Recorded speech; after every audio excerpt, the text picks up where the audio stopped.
This episode is sponsored by Squarespace. I used Squarespace to build both Basics with Babish and BingingWithBabish.com. On the sites, you'll find recipes, equipment lists, other news, and updates. All beautifully designed, if I do say so myself. Get 10% off your first Squarespace order by visiting squarespace.com/babish. この肉団子うまいな。作ったの誰だ？あ、俺です。簡単にできますよ。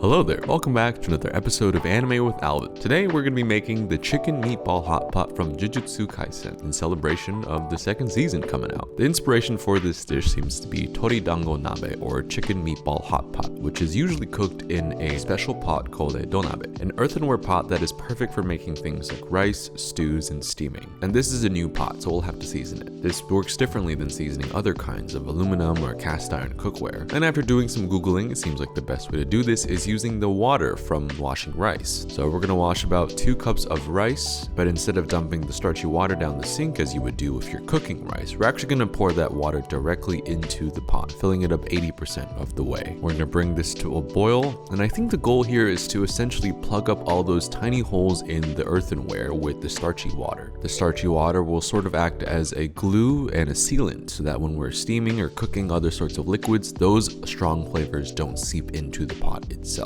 Once that's done, give this a rinse and wipe out, and we're ready to prep the rest of this dish. We have 6 boneless, skinless chicken thighs, which I'm going to chop up into small chunks. Finally, chop about 4 green onions, and peel and grate about 1 tablespoon of ginger. Sometimes chicken meatballs can be made by hand, but I found it best to do this in the food processor. So we're going to blitz the chicken thighs until there are slight, tiny chunks left. Then that gets taken out and combined with the green onions and ginger. Once that's done, I'm pouring in 3 egg yolks and mixing these by hand, which gives these a little bit of a slightly rougher texture, which creates a better bite in your mouth, I feel. A pinch of salt and pepper, which I'm going to ask a mysterious hand to do off camera since I don't want to contaminate it. And this meatball mixture is ready to set for a little bit in the fridge. For the beautiful array of vegetables seen in the anime, we're going to take a leek, cut these about 1/2 inch thick on the bias into large slices, peel and cut 2 to 3 large carrots into the same sort of angled shape. I'm going to bisect a few trumpet or king oyster mushrooms, and have about 1 bunch of chrysanthemum leaves on the side, which are a very common ingredient used in Asian cooking. For the broth, we have 6 cups of water in this donabe, and we're putting in 1 large piece of kombu, bringing that up to a simmer and then removing it. Then I'm adding in 2 tablespoons of soy sauce, 2 tablespoons of mirin, and 3 tablespoons of sake, bringing this up to a boil. And that will be the broth for our hot pot. Now comes the fun part. Instead of being baked or broiled, these meatballs are directly shaped and spooned into the broth to cook. Often this is done with 2 spoons, scooping and shaping the mixture back and forth until you have what is hopefully a perfect sphere. Now, I'm not really the best at this, and I've never done this before, so we're gonna give that a shot and slowly spend a lot of time trying to find out the perfect shape for these meatballs. Well, let's just say these meatballs went in about 1 at a time. Each meatball cooks for roughly 5 minutes, so I had to make sure to keep track of what time each meatball went in so that they can be removed after they've been cooked. This might seem redundant, but we're gonna plate these up by putting the meatballs back into the broth and then arrange the vegetables in a nice fanned out pattern. You can eat hot pot any way you like, but I think if you want to make it a more of an event like Fushiguro did when he was bringing all of his friends over to mourn the death of his friend Itadori, who's actually not dead, I would say that you would want to plate up your hot pot like this. After arranging all the meatballs and vegetables into the pot and shoving those chrysanthemum leaves in the corner, we're going to bring this broth back over to the stove, and we're going to turn on the heat so that the whole thing can come to a simmer by itself. And to use the full capacity of this donabe, we're going to cover it with this uniquely shaped lid and let the steam inside fully cook the vegetables on the top. But once it's brought to a boil and all the vegetables have been simmering for about 3 to 4 minutes, this thing is ready to eat. So, just like Fushiguro, I'm going to turn off the heat and invite my friends over, Steve, Rachel, Kendall, to come over and eat this with me, as this needs to be a shared dish. One by one, we're going to slowly sample each of the meatballs and the vegetables, making sure to give that a big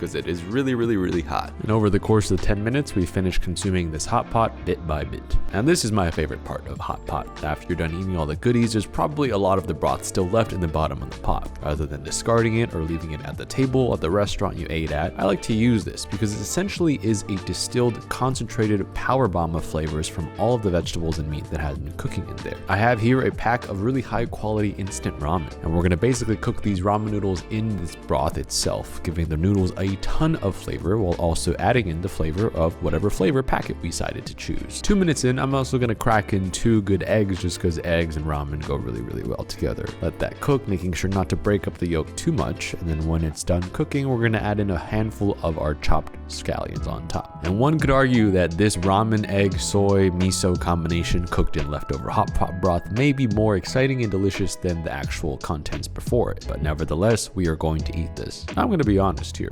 If the whole point of making this hot pot with all the chicken and vegetables was to flavor this broth, well, that was worth it because this ramen is insanely good. You could do this with udon, with rice, pretty much anything to use up and soak up all of those flavors, which is something I would imagine Itadori would do after eating hot pot. Maybe that's how he was able to pull off 4 consecutive black flashes. Thanks again to Squarespace for sponsoring today's episode. They've been a great partner in supporting the Babish culinary universe and bringing my websites to life. From websites to online stores to domains and analytics, Squarespace is the all-in-one platform for you to build your online presence. They also have SEO tools so that your site is getting found and searched by more people more often. If you want to try it for yourself, you can start your free trial today by visiting squarespace.com/babish to get 10% off your first purchase.